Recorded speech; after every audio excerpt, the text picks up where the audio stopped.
My name is Eric, and welcome to the first show of 2023, the craziness that lives inside my head. I don't know where you've come from. This is the start of the new year, 2023. I mean, I started doing this podcast in 2020 during COVID. And as you know, in 2023, COVID is still hanging around. But I did want to talk about something very interesting. I was talking to these young kids, and I mentioned them about in my day, the doctors came to us. I remember that I was kind of been around 4 or 5 years old, and I got the measles, the red measles, with the red spots all over your head.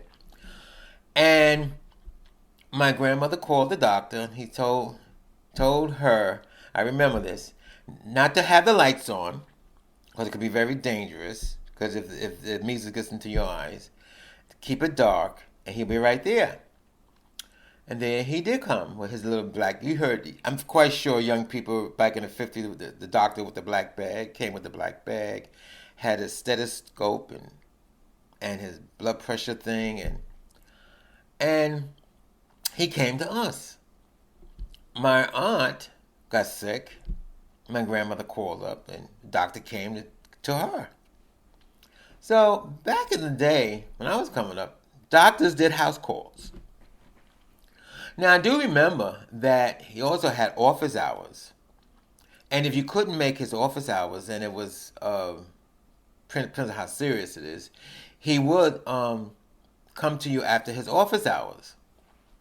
He had office hours and he had visiting hours. This I do remember this. It wasn't until I got into maybe 12 or 13 years old that I think they stopped doing house calls.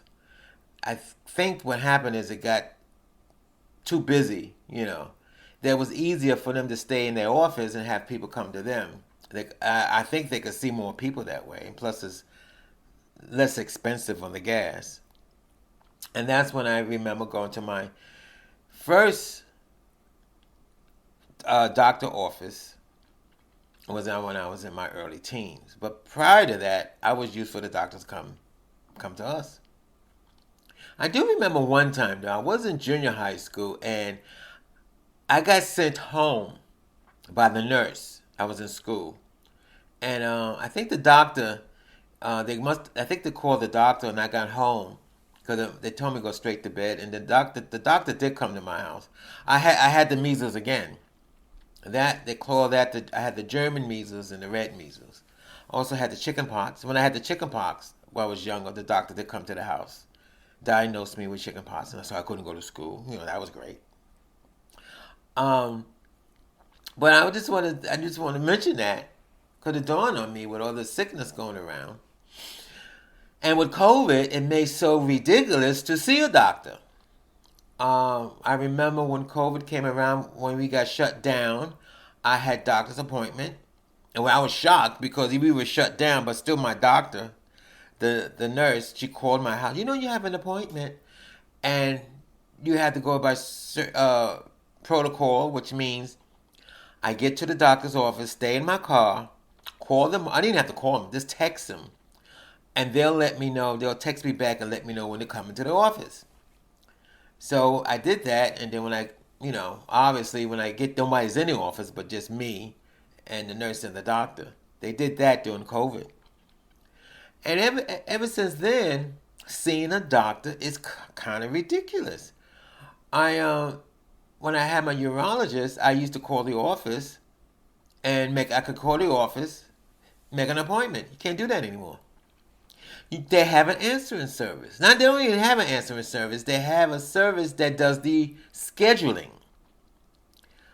And I would call the number, and the computer will come on and says, "Well, leave your name and phone number and your birth date, and we'll call you back for scheduling. Then we can schedule." 2 days later, they call me back. I'm like, it takes 2 days for me to make a schedule. I mean, whatever happened that you just call up and you talk to the nurse. She's right there, and you make a schedule. This is after COVID. This is post COVID now. Now post COVID. Now they claim, I don't know how true this is, but they claim that they don't have enough staff to do all this. Everywhere I see, they don't have enough staff. Not only do the doctors don't have enough staff. I mean, every time I look, Chick-fil-A is looking for somebody. McDonald's looking. Everybody got these signs up. Well, where is everybody? I mean, if I'm not mistaken, not to be cruel, but when 2020 came and we was locked down, they claimed it was all the old people falling and dying. They ain't say nothing about no young people. I mean, the young people did, but majority of them were old people. So where are all these young people who had all these jobs? Where are they? I'm just saying, food for thought. I have a friend who said, well, nobody wants to work today. Why work when the government's going to pay to keep you home? Government ain't paying me to keep me home. I still got to get out there and make money to pay those hospital bills. Anyway, food for thought. In the old days, the doctors came to me. They did house calls. They don't do that anymore. My name is Eric, and thank you for listening to the craziness that lives inside my head.